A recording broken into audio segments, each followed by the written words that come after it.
Hi friends, the eNews for the week of January 28th. It is very cold outside. I hope that you are all being smart and staying warm, not taking unnecessary risks out in the cold weather.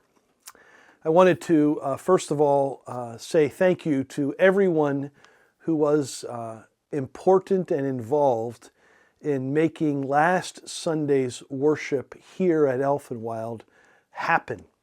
There was a lot of snow, there were a lot of warnings, but let me just thank those who were able to make the live stream occur on Sunday, those who were able to be here in person at Elfenwild, both shoveling and doing all the details that were required. And thank you to those of you who made wise choices and decisions and were responsible for your own well-being and safety. It was wise not to be out on the roads last Sunday. Those who were here, about half of them walked, and that was safer, of course, than driving. But we made it work, and it worked well. So thanks be to God for that. I wanted to also just make a comment on the technology and the importance of being able to live stream and broadcast that way. We had well over 350 devices in real time watching the 8:30 and 11:10. So even if there were just two people for each device, that is well over 700 people participating in worship from afar through Elfenwild Church. On top of that, once the YouTube recording was posted, there were probably 80 more views of that as well. So we are grateful for everything that God is doing in and through this family and this congregation. Thanks be to God for that. This coming Sunday, February 1st, we will worship at 8:30 and 11:10. We will have Sunday school for all ages. Allison, who is the executive director of Family Guidance, will be here at both services to present a moment for mission. And she'll have a table in the upper gathering room with information about their mission and the partnership that we have with them.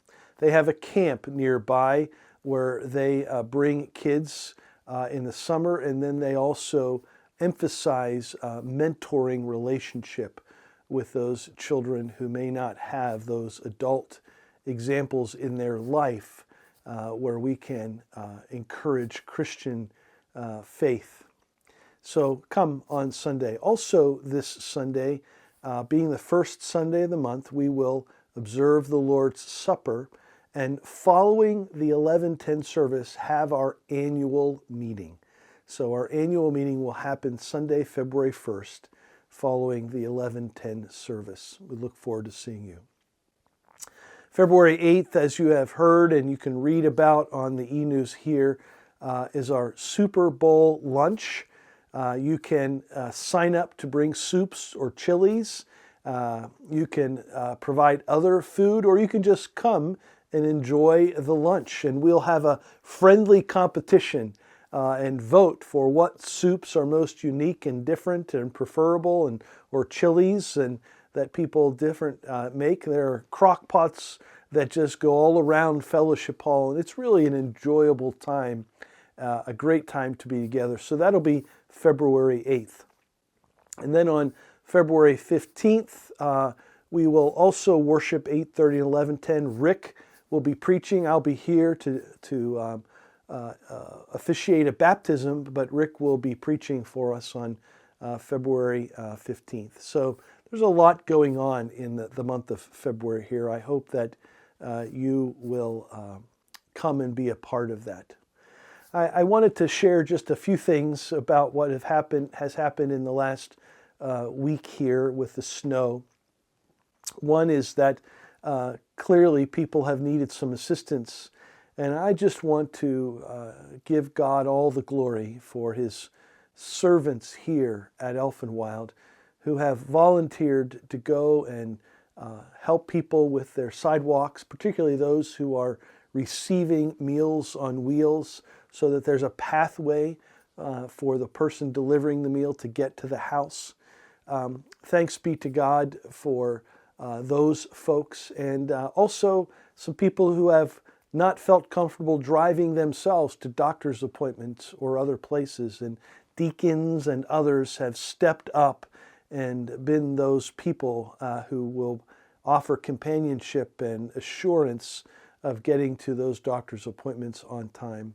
I just am overwhelmed with gratitude for the witness of Jesus Christ through hearts of people who are kind and willing to give of themselves to help others in a very real time of need. The preschool and the meals ministries were off for a few days.